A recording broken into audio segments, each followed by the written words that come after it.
Cedar Mill High School. I hope today finds you well. You are listening to the first teaching of a 3-week series on the topic of comparison.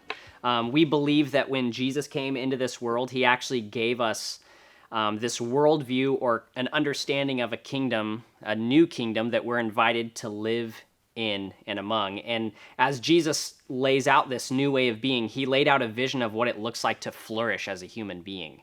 And his goal wasn't to get us into heaven one day when we die, way off in the future, but to get heaven into us right now in this experience of life that we have today. And that's why he taught us to pray on earth as it is in heaven. And in this new kingdom in which we live, it's important that we address and identify the things that are of this world that are not of God's kingdom, these things that compete for our attention. And one of the ways that our culture operates or has a grip on its people is through the chokehold of comparison. I'm sure that you have experienced this in some extent. We are absolutely inundated with opportunity to compare ourselves with other people, to weigh ourselves up against others. And I can't count the number of times in which I'm scrolling social media or hearing a story from a friend, and things like this start to creep up into my mind. Man, I wish that was me. Like, their life sounds so awesome. Or, I wish I was good at what they are doing. They're so good at that. Or, I wish my family got along like that family gets along. Or maybe you've been thinking some things like this.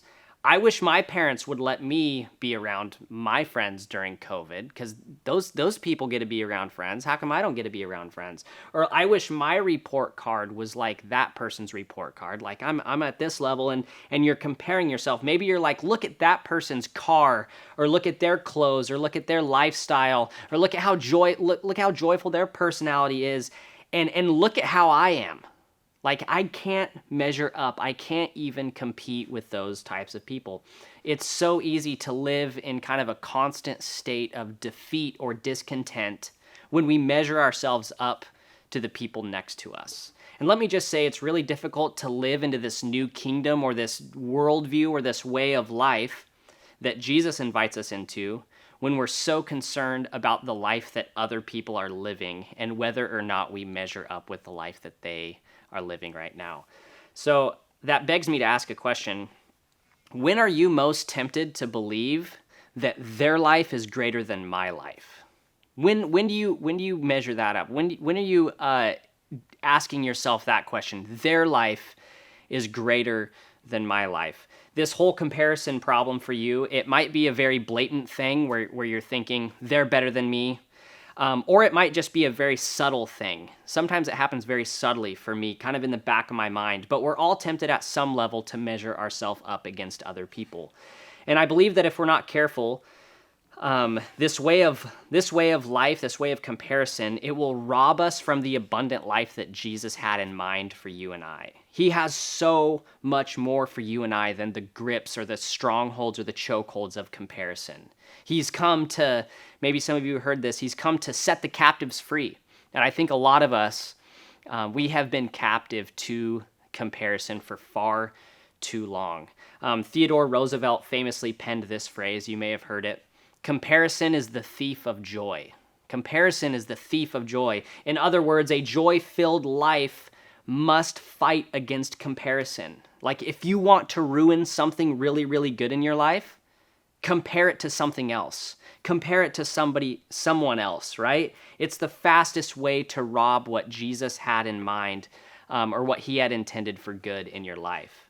I want to remind you today, and myself today, that people most often display their highlights in life to the public sphere, right? In social media, whatever that might be. And the hard part about this is that we tend to look at everybody's highlight reel of life, and we measure that up against a more holistic view of our life, primarily the more broken, the more difficult parts of our life. And it's so easy to measure people's picture-perfect moments against the fight that we had with our siblings earlier that day, right? Like, oh, Jessica went on this trip. Oh, I just argued with my siblings all day long. What in the world? What? Who even am I? Or like the argument I had with my parents, or maybe you're thinking like, I'm struggling with my grades, or like we're struggling financially, or I'm struggling in my social, like relational dynamics that we're in. And it's so easy to go, oh man, look though, they just had a beach trip weekend, like on a private beach with their butler and all of their closest friends. Wow, my weekend consisted of arguing about who's going to do the dishes and begging my parents to let me leave the house, right? It's hard to see the blessing of having dishes to do, right? It's hard to be like, oh, but doing dishes means I had food to eat. It's hard to see the blessing of that when we're comparing ourselves to others. Or it's hard to see the fact that you have a house to complain about leaving as a blessing, right? Because you're complaining about it and you're measuring yourself up. But if we're being honest, the person who you are comparing your life to has huge struggles as well. And sometimes we forget about that because we're not seeing those struggles. Like nobody posts something on social media of like dirty dishes, and nobody like goes, oh, I'm arguing with my siblings, I'm going to record this, right? Nobody does that. But the truth is they have those types of struggles as well. Actually, we should start making that a trend. Let's just like break the social norm, start posting pictures of things that you never would post pictures of. But they displayed a highlight. Most people display like these highlights and not a holistic understanding of their life. But this is why comparison will steal your joy. Like when you compare your whole life with a person's highlight reel, your joy will slowly vanish. Jesus, though, I think had something far, far better in mind for you and I. The good news, I think, is that we're going to talk about this for the next few weeks. And I think that it's not only going to help you recognize when you're comparing yourself to others, but it'll also help you understand what to do when you start comparing yourselves to others. So in a world full of social media, it may seem impossible and totally unrealistic, but hang with me.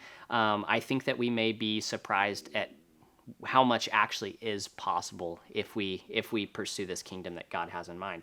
One of the greatest teachers and followers of Jesus who ever lived was this dude named Paul. And he made it his mission to make sure that everyone he met knew their lives could benefit from following Jesus. So he traveled all over the known world, establishing all sorts of relationships with different groups of people in different regions. And Paul traveled a lot from town to town in order to maintain these relationships with people and to offer them like this life-changing news that Jesus presented for these people. So when Paul wasn't present with these different churches, he would often write them letters. He made a point to write letters. He had like tons of pen pal churches that he would hit up.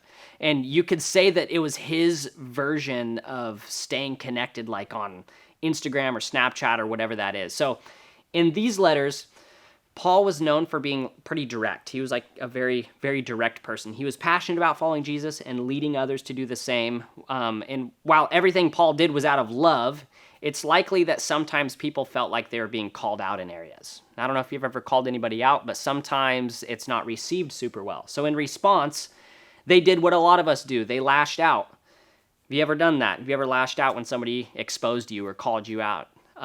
They began to tear Paul down. Their strategy was to feel better about themselves by making Paul look bad. And listen how Paul responded to these criticisms. In 2 Corinthians 10, verse 12, he says, "Oh, don't worry. We wouldn't dare say that we are as wonderful as these other men who tell you how important they are. But they are only comparing themselves with each other, using themselves as the standard of measurement. How ignorant." I'm not sure, but this seems like an ancient tool of sarcasm going on right here. Like Paul clapped back at the critics. And in this passage, he's addressing the comparison that he sees going on among the people. And that, and Paul is saying it's absolutely ridiculous to let your behavior in life be based on a comparison to somebody else's behavior or life. And it's even more ridiculous to spend time figuring out how you measure up to people just like you in order to make yourself look better.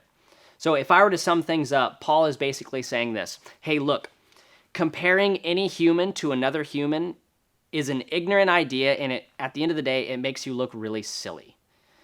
And many of you have heard, maybe you've heard this before. There's always going to be somebody who has more than you, and there's always going to be somebody who has less than you. Maybe you've heard that from somebody. And the point isn't for me to focus on people who have less than me so that I'd feel better about myself. And the point isn't for me to focus on people who have more than me so that I stay humble. The point is that comparing yourself with others is absolutely pointless. It's a game that cannot be won because we are unique individuals and God has placed a unique call on our lives, and that plays out differently based on our time and talents and treasures and the influence that God has given us. So there's this principle found in the book of Proverbs, and Paul would have known this principle at this time, but it goes like this: above all else, guard your heart, for everything you do flows from it.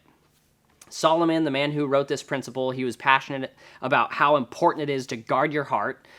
Why was he passionate about that? Because what we do almost always comes from what we believe in our heart, right? Our hearts matter because they control everything else, like everything flows out of it. So we should guard our hearts.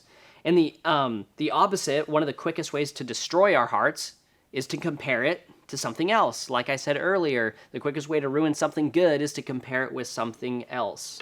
So if we see a post about how great someone else's life is, and we allow it to get to our hearts to mess with what we believe about ourselves, it puts us in danger.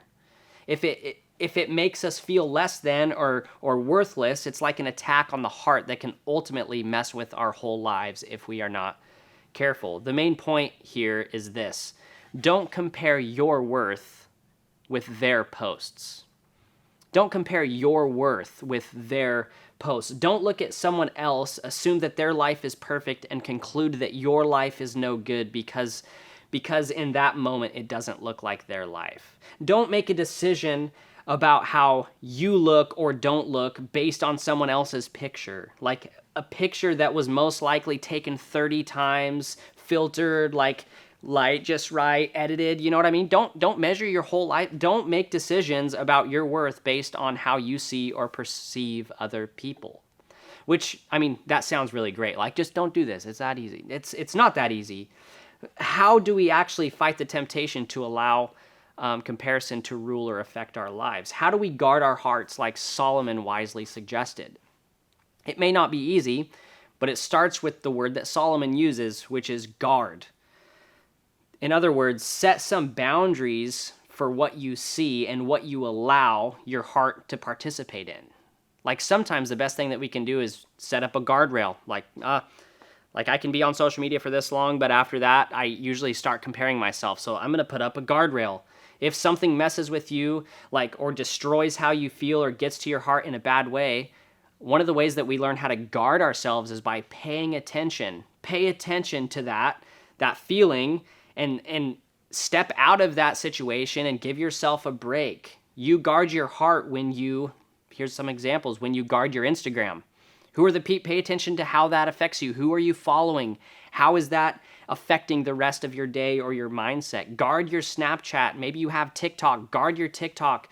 Guard your scroll. What are you choosing to scroll and view, and what are you allowing to come into your heart? Guard your thoughts. When you're watching the likes roll in, when you post something and you're like, oh, you're wanting to compare yourself, maybe you are getting likes or not getting likes, and all of a sudden that's affecting your day. Guard that part of you. Guard your comments. Guard who you follow. Guard yourself when you interact with people who make you feel less. Guard who you spend time with, who consistently complains about their own life. Guard yourself. You have that choice to guard yourself, and I think it's one of the ways that we live into the blessing that Jesus has invited us into. In other words, when you find yourself in a situation, whether it's on social media or real life conversation, where you are more likely to compare yourselves to others, be on guard. Pay attention. And something is trying to get to your heart, and you need to set a boundary there. Cedar Mill Youth needs to be these people who just go, dude, I know what I can handle and I know what I can't, and I'm going to allow Jesus to help me set these boundaries in my life so that I can live into the fullness that he has for me. So much of this can be tough to notice in the moment. I know that. That's why being on guard and having this shield or thinking in these terms, it can be so helpful to pay attention to what you do when you feel yourself spiraling into comparison. And here's a few ways that we spiral into comparison. Maybe you find yourself like overachieving. When you compare, you're like, oh, not on my watch. Like my friend, I got a B last time. My friend got an A. I'm just going to overachieve like a beast, and I'm going to strive for the attention of others. Like, see, I finally got an A. You know what I'm saying? Or maybe you find yourself feeling so deflated and just defeated and like, why do I even try? Maybe it's like the woe is me, like they're so awesome and I'm so lame. You know what I mean? Or maybe you find yourself playing the images or words over and over in your mind. Maybe that's you. Maybe that's one of your responses when you find yourself comparing. But when those things happen, pay attention. Like that's your clue. That's a cue that you're stuck in the comparison game. So I just have a few questions that you can begin asking yourself, and they're this: what things are fueling how I feel? Ask yourself that question. What things are fueling how I feel? When you feel bummed about your life, when you feel excited about your life, like think about the things that are fueling the way that you feel about yourself. Another question: what are some things I want to do because of how I feel? Do you tend to, when you're in the comparison game, do you tend to overachieve? Do you tend to like curl up and just be bummed about your life? What is it? How do you tend to respond to that? And thirdly, what or who am I comparing myself to that's bringing up these feelings? Like pinpoint it. It's like, oh, it's this person. Like identify that so that you know, pay attention to that so you know how to guard yourself. Like we guard our hearts by paying attention to what we feel when we're tempted to play that comparison game. So this may seem like a really big task. Like that's why we're going to head into small groups to talk about what it looks like for us in our real lives to guard our hearts and to stop the comparison game. So living a life where you feel less than doesn't have to define your life. And it certainly doesn't need to define your worth. So remember, don't compare your worth to their posts. What would it look like if you began to guard your heart when it comes to comparing your life to other people? Imagine being able to walk in confidence with who you are every day. Waking up, I know who I am. I know who God's created me to be. And I know that it's different than them. And I know it's different than somebody else. And I'm okay with that. Imagine the joy and the freedom that you can walk in if you broke the chains of comparison in your life. Love you guys. Enjoy your small groups, and we'll see you next week.